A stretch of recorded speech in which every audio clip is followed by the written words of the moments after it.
নরক যদি কোথাও থেকে থাকে সেটা এখন গাজার বুকে। গুলি দিয়ে যারা মারতে ক্লান্ত হয়নি, এবার তারা মারছে ক্ষুধায়। গমের একটা দানাও ঢুকতে দেবে না, এটাই নাকি ইসরায়েলি কসাইদের এখন যুদ্ধের নতুন অস্ত্র। কেমন এই নৃশংসতা! শিশুদের মুখে কান্না নেই, থাকবে কিভাবে? কোনো শিশুই তো আর অবশিষ্ট নেই। অনাহারে কাঁপতে কাঁপতে যারা বাঁচার চেষ্টা করছিল, আজ তাদের দিকেই মুখ ফিরিয়ে নিচ্ছে দুনিয়া। প্রশ্ন উঠছে, মানবতা কি আজ একদম মৃত? ত্রাণ আটকে মানুষ মরছে আর বিশ্ব দেখছে চুপচাপ। খাবার ঢুকলেই বা কি হবে? খাওয়ার মতো মানুষই তো আর বেঁচে নেই। ইসরায়েলের অর্থমন্ত্রী বেজালেল স্মোট্রিচ স্পষ্ট জানিয়ে দিয়েছেন, গাজায় একটি গমের দানাও ঢুকতে দেওয়া হবে না। তেল আবিবে দাঁড়িয়ে তিনি এই বার্তা দিয়েছেন এমন সময় যখন আন্তর্জাতিক মহল যুদ্ধ বিধ্বস্ত গাজায় ত্রাণ সরবরাহের দাবি জানাচ্ছে। অথচ বাস্তবতা হলো, গাজার ১৯ লাখ মানুষ নিজেদের ঘর ছেড়ে উদ্বাস্তু হয়ে পড়েছে। খাবার নেই, পানি নেই, ঔষধ নেই। রাস্তায় মানুষ ক্ষুধায় কাতর, চোখে ভয়, মুখে আর্তনাদ। সেভ দ্য চিলড্রেন জানিয়েছে ৫০টিরও বেশি ত্রাণবাহী ট্রাক আটকে রাখা হয়েছে সীমান্তে, ভিতরে ঢুকতে পারছে না। এই অসহায় পরিস্থিতিতে শিশুরা সবচেয়ে বেশি ক্ষতিগ্রস্ত।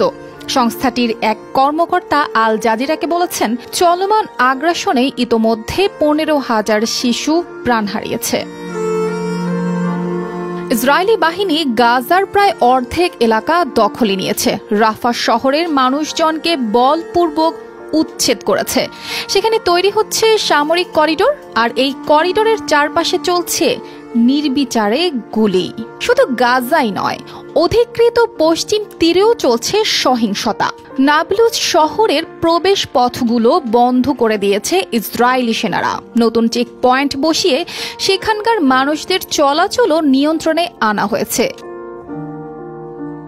এই বিভীষিকার ভেতরেই কায়রো থেকে একজোড়া কণ্ঠ উঠে এসেছে প্রতিবাদে। মিশরের প্রেসিডেন্ট জেনারেল সিসি ও ফ্রান্সের প্রেসিডেন্ট মাখো এক যৌথ বার্তায় আহ্বান জানিয়েছেন, গাজায় যুদ্ধবিরতি পুনর্বহাল করা হোক, অবিলম্বে খাদ্য ও মানবিক সহায়তা পৌঁছে দেওয়া হোক এবং ফিলিস্তিনিদের নিজ জন্মভূমি থেকে বিতাড়নের কোনো আহ্বানই গ্রহণযোগ্য নয়।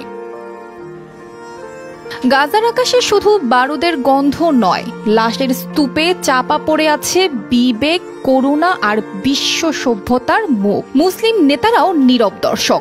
শিশুর লাশ, মায়ের কান্না, ক্ষুধার্ত মানুষের হাহাকার, এইসব কি তাদের বিবেক নাড়ায় না? কি ভয়াবহ লজ্জা! এখনো গাজার জন্য না হোক, অন্তত নিজের মানবতা বাঁচাতে হলেও এখনই কথা বলতেই হবে। অর্পিতা জাহান, RTV।